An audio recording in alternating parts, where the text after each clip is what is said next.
Men, lu tahu nggak? Rusia resmi nih sekarang memperketat dan memblokir akses warganya untuk menggunakan media asing seperti WhatsApp, Facebook, Instagram, dan YouTube. Karena Presiden Rusia Vladimir Putin menilai platform-platform tersebut berpotensi mengancam keamanan nasional Rusia, mempengaruhi opini publik melalui algoritma yang tidak mereka kendalikan, serta membuka celah intervensi informasi dari luar negeri. Bagi Rusia, ini bukan sekedar soal media sosial, tetapi soal kedaulatan digital. Siapa yang mengendalikan data, arus informasi, dan persepsi masyarakat di dalam negeri? Rusia belajar dari Iran. Negara itu bisa dengan mudah diadu domba oleh pihak asing yang menguasai media sosial. Di era digital, banyak pihak-pihak asing memprovokasi sebuah bangsa di negara tersebut dengan spekulasi opini negatif, berita bohong, dan lain sebagainya. Beberapa waktu yang lalu, Iran sempat terjadi demo besar-besaran yang mengguncang negara Iran. Para intelijen Iran mengungkap fakta bahwa adanya demo besar-besaran di Iran itu akibat ditunggangi oleh agen Mossad milik Israel dan intelijen Amerika Serikat lewat media sosial propaganda.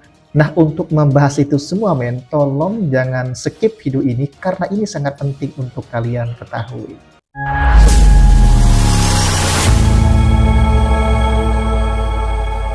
Bayangkan suatu pagi di Rusia ketika jutaan orang membuka ponsel mereka dan mendapati akses ke WhatsApp, Facebook, Instagram, Twitter, hingga YouTube tidak lagi berjalan normal. Ini bukan gangguan teknis atau kesalahan server, melainkan kebijakan resmi Rusia.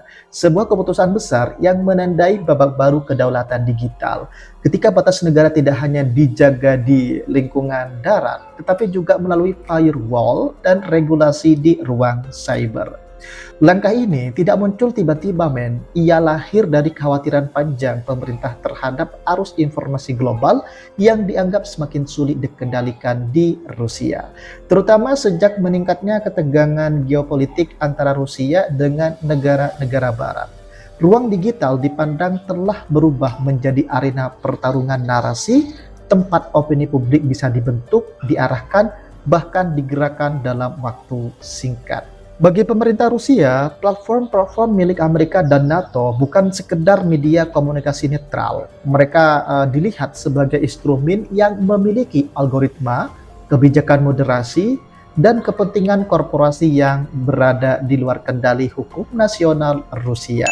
Dalam situasi konflik global, hal ini dinilai berpotensi menjadi celah intervensi informasi dari luar negeri. Ancaman yang ingin dicegah menurut sudut pandang Rusia adalah penyebaran disinformasi, propaganda asing, serta mobilisasi sentimen politik yang bisa memicu instabilitas di negara Rusia.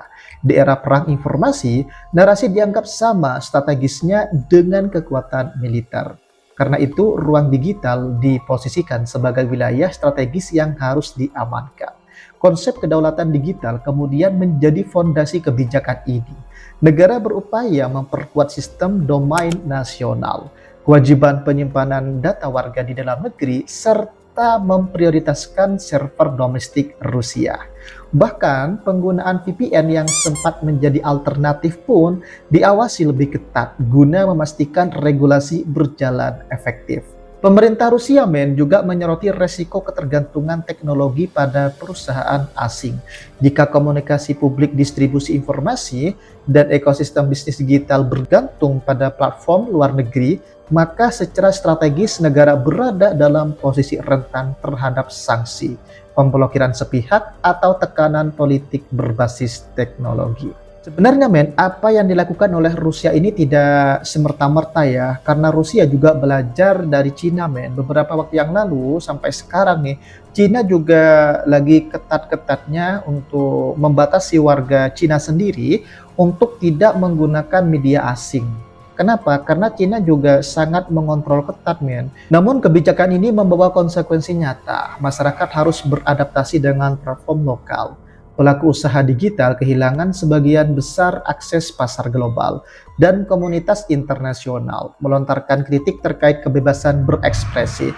Transformasi ini memaksa perubahan cepat dalam pola komunikasi dan ekonomi digital di dalam negeri Rusia. Sebenarnya men, apa yang dilakukan oleh Rusia ini tidak semerta-merta dilakukan tanpa perhitungan ya. Karena Rusia juga belajar dari Cina men. Di Cina sekarang banyak aplikasi-aplikasi saingan barat seperti WhatsApp itu juga ada di Cina men, tapi versi Cina. Ada juga YouTube, tapi versi Cina. Ada juga Facebook, tapi versi Cina. Kenapa? Cina ini juga sangat mewaspadai tentang perkembangan era digital lewat media sosial. Karena Cina menyadari men, bahwasanya ancaman sekarang bukan tentang militer, tapi tentang propaganda lewat media sosial. Oleh sebab itu, Cina sekarang membatasi sangat ketat warganya dalam bermedia sosial.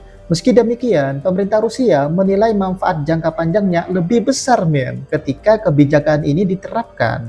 Membatasi warga Rusia untuk mengakses media asing itu sebenarnya dari awal memang sudah diperhitungkan oleh Rusia. Tumbuhnya industri teknologi domestik, penguatan kontrol data nasional, serta stabilitas informasi yang lebih terjaga.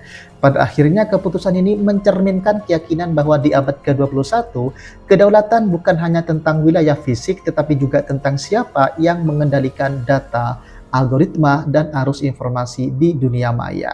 Bayangkan sekarang men, kalau seandainya negara Indonesia juga mengambil hal yang serupa, memblokir akses media asing seperti TikTok, Instagram, WhatsApp, Facebook, Twitter, dan YouTube dengan alasan demi menjaga kedaulatan negara dari intervensi propaganda asing lewat media.